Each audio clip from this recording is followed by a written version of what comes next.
Hey guys, welcome back to the channel. Today we'll be talking about massive news of how Quant could be at the centre of powering the UK. So before we talk about the main story today, I'd like to show you a clip featuring a number of individuals from the Digital Pound Foundation talking about limitations of cbdc interoperability and how interoperability is limited in terms of blockchain and legacy systems. Absolutely. So Usman, you have worked on a number of cbdc projects, and from a practical perspective, how have you seen the challenges of interoperability with existing payment systems as well as with existing central bank money tackled in practice?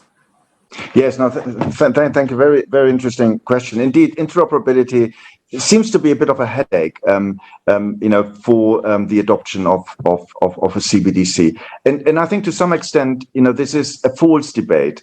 First of all, in today's system, there's no interoperability, right? Banks are completely isolated, siloed institutions, and the only way they can communicate is via, secure messaging. So there's no interoperability today. However, indeed, as Jonas already suggested, for the future, and this is how we use the term mostly, interoperability is, can two blockchains communicate with one another?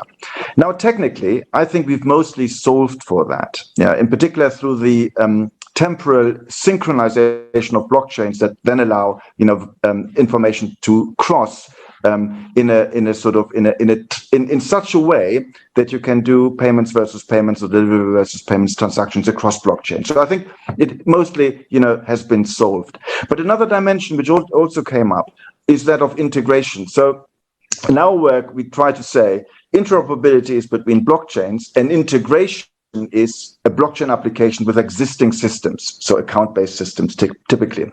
So in order to be successful, I think, for future token-based financial market infrastructure, it needs to be fully seamlessly integrated into, of course, the existing infrastructures. The idea is not to substitute them, but mostly the CBDC projects we're working on is to expand functionality, and it's to extend really the financial systems, with the advantages that blockchain enabled applications provide for. So I would distinguish interoperabilities between blockchains. Key is as important, maybe if not even more important, is the integration of blockchain with existing systems. Okay. And for those also I think we found the solutions as well.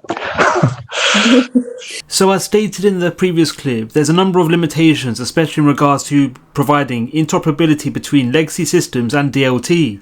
So this is where Quant comes in, where Quant's Overledger use case enables for varying networks of varying backgrounds to interact and interoperate at any given time. So this is the main reason as to why the likes of Overledger could become more attractive and more widely utilized for further developments into the future, and why Overledger is so important in terms of, again, providing connectivity between legacy protocols and future DLTs or current DLTs. Okay, let's talk about the main story today. So I recently came across a thread of tweets provided by Kyron on Twitter, where he actually detailed to a paper published by UK Finance, where UK Finance actually released an article and paper entitled Regulated Liability Network UK Discovery Phase. So the article went into detail and provided some views about the advancements to financial infrastructure and how DLT could become an all-encompassing feature of future innovations within the financial sphere. So the article actually went into detail and highlighted to a number of initiatives, especially surrounding the utility and the need to create a unified shared ledger across all banks and financial entities, where within the summary, it indicated to the necessity to build and promote an overarching platform to enable connectivity of varying branches of the financial sector and financial sphere, be it the public sector or private sector. So with DLT looking increasingly likely to become more widely incorporated and integrated across a number of industries around the world, most notably in the UK, be it cross-border payments or just the general use of DLT for databases, the usage and the ability for such DLTs to interoperate and connect, and with also the need for such DLTs to have some degree of interoperability and a means of communicating with legacy systems will become increasingly more important and necessitous. And this all goes back to a number of innovations on the marketplace, most notably Quant's Overledger ODAP offering.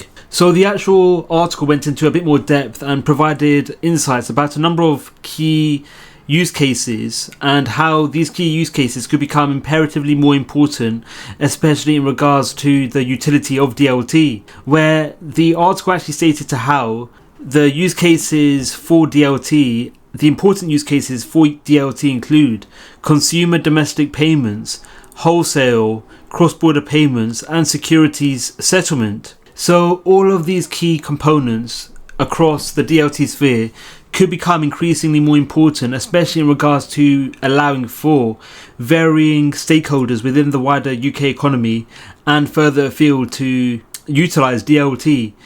And this will go about improving the seamlessness and the smooth utility of verifying transactions in the case of DLT and blockchain infrastructure. So very exciting, and it goes to show how DLT will become increasingly more abundant in use case and how DLT and blockchain could become more well-rounded in the UK, as indicated by this paper.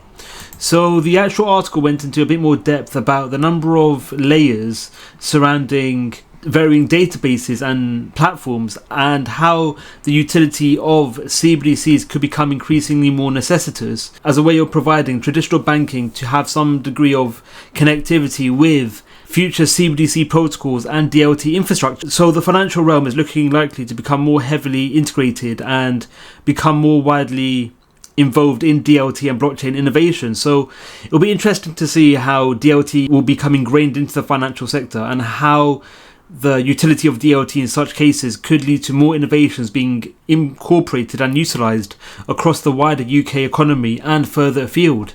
So this diagram here I found really interesting, where it actually indicates to the necessity of a integrated gateway to provide overarching interoperability between varying branches or varying industries within the UK, most notably.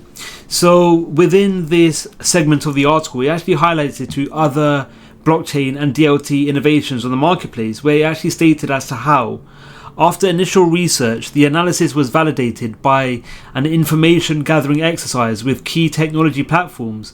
These included Corda, Adara, Millicent, Quant, Polygon, Canton, Settle, and Nox. So with the article actually voicing and detailing to Quant, and with this diagram here looking very similar to one of Quant's use cases in Overledger, it could mean that UK finance as a whole could see the benefits and the potential utilities Quant's Overledger can provide. Whereas indicated in the article, interoperability will become increasingly more necessitous and integral in the wider UK economy, especially in regards to allowing for DLTs to interoperate and connect with legacy infrastructure, and also providing the capacity for DLTs to interoperate and interconnect. So very exciting, and it goes to show how the likes of UK finance have actually earmarked to the potential Quant's use cases can provide and how this could benefit the overarching marketplace. So again, another illustrative diagram of how integrated pathways will become more necessitous and how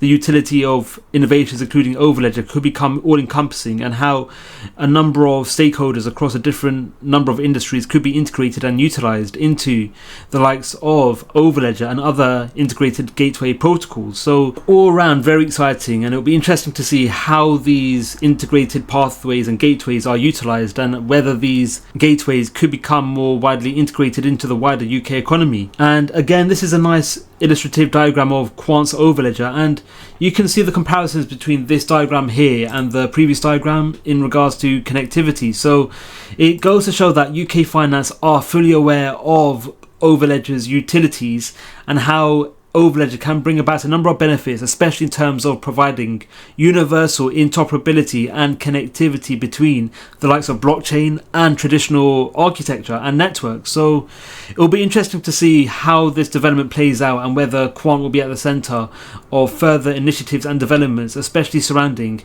interoperability. So again, this is a nice diagrammatic illustration again of the utility surrounding Overledger and how Overledger could become a centerpiece in interoperability. So this isn't the first time Quant have actually collaborated with financial institutions in the UK, where the Quant team have actually collaborated with the Bank of England and the Bank for International Settlement in Project Rosalind, where this development actually observed the potential and the importance of utilizing API gateways to provide universal interoperability and connectivity.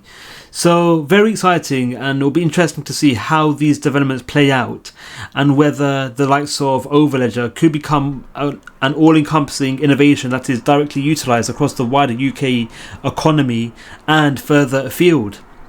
So this isn't the only development Quant is at the center of, where Quant is actually working in conjunction with a number of major organizations, most notably KPMG, Accenture and other organizations. So with Quant being at the center of so many exciting initiatives and being partnered with a number of esteemed organizations, Quant could become a key figure within developments across all industries, especially within finance, for years to come. What are your thoughts on Quant? Do you think the UK will use Quant?